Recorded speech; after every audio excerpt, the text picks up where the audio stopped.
Hello friends, welcome to my channel రేనాటిస్ kitchen. ఈరోజు ఈ వీడియోలో ఎంతో రుచిగా ఉండే దద్దోజనం రెసిపీ చూద్దామండి. ఇది ప్రసాదంలా కానీ లేదా లంచ్ బాక్స్లోకైనా చాలా రుచిగా ఉంటుంది. ఈ వీడియోలో చూపించిన విధంగా కానీ చేసినట్టయితే 4-5 గంటలైనా దద్దోజనం పులసకుండా, పుల్లటి రుచి రాకుండా ఎంతో కమ్మగా ఉంటుంది. సో వీడియో స్కిప్ చేయకుండా పూర్తిగా చూసి నచ్చితే ఒక లైక్ చేయండి. మరి చూసేద్దామా రెసిపీ. ముందుగా ఒక గ్లాసు బియ్యం తీసుకున్నానండి. మీరు ఏదైనా ఒక మెజర్మెంట్ కోసం ఒక కప్పు గాని గ్లాస్ గాని పెట్టుకోండి. సో ఇప్పుడు ఈ బియ్యంని ఒక 2-3 సార్లైనా చక్కగా కడగాలన్నమాట. డస్ట్ అది ఉంటుంది కదా. ఇలా కడిగి నీళ్ళన్నీ వంపుకున్న తరువాత తగినన్ని నీళ్లు పోసుకొని మనం అన్నం వండుకోవాలండి. ఇక్కడ నేను గిన్నెలో వండుతున్నానండి, అంటే నేను గంజి వంచుతాను అనమాట.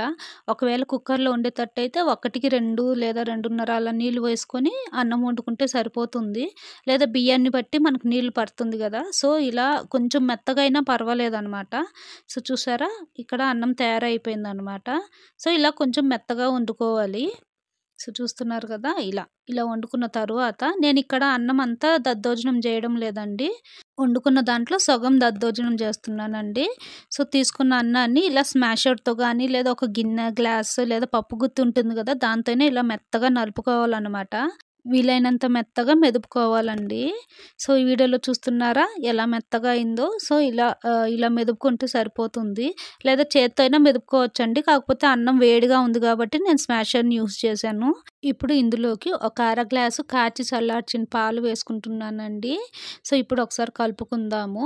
సో ఇలా పాలు పోయడం వల్ల ఎక్కువసేపు కమ్మగా ఉంటుందన్నమాట, పులసకుండా. అలాగే ఇందులోకి ఒక అర గ్లాసు పెరుగు వేసుకుంటున్నానండి. అలాగే ఒక పావు గ్లాసు నీళ్ళు వేసుకుంటున్నాను. అన్నీ ఒకే గ్లాస్ తోటి మెజర్ చేసుకున్నాను.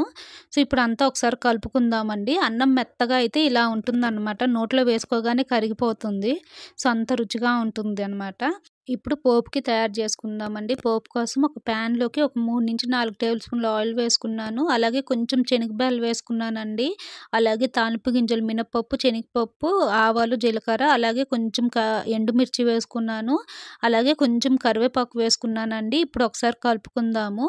ఇలా ఫ్రై అవ్వనిచ్చి పెరుగన్నంలో వేసి కలుపుకోవాలండి. ఇక్కడ నేను పెరుగన్నంలో వేసి కలిపే క్లిప్ మిస్ అయిందనమాట. ఇప్పుడు ఇందులోకి కొంచెం దానిమ్మ గింజలు వేసుకొని కలుపుకుంటున్నానండి. ఇవి వేయడం వల్ల అక్కడక్కడ కొంచెం స్వీట్ టేస్ట్ తగులుతూ చాలా రుచిగా ఉంటుంది. ఒక్కసారి ఇలా ట్రై చేసి చూడండి, చాలా బాగుంటుందన్నమాట. సో ఈ వరలక్ష్మి పూజకి ఈ దద్దోజనాన్ని ఇలా ట్రై చేసి చూడండి. ఇంట్లో అందరికీ తప్పకుండా నచ్చుతుందన్నమాట. సో ఈ వరలక్ష్మి పూజకి ట్రై చేసి ఎలా వచ్చిందో నాకు కామెంట్లో తెలియజేయడం మాత్రం మర్చిపోకండి. అలాగే మీ ఫ్రెండ్స్ అండ్ ఫ్యామిలీ మెంబర్స్కి షేర్ చేయండి. వీడియో నచ్చుంటే లైక్ చేయడం మాత్రం మర్చిపోకండి. అలాగే నా ఛానల్కి కనుక కొత్తగా విజిట్ చేస్తుంటే సబ్స్క్రైబ్ చేసుకోండి. అలాగే పక్కనే ఉన్న బెల్ ఐకాన్ క్లిక్ చేయండి. దాని ద్వారా నేను అప్లోడ్ చేసే వీడియోస్ నోటిఫికేషన్స్ మీ వరకు అందుతాయి. ఇంకా నా ఛానల్లో ఏదైనా రెసిపీ చూడాలనుకుంటే కింద కామెంట్ చేయడం మాత్రం మర్చిపోకండి. Thanks for watching.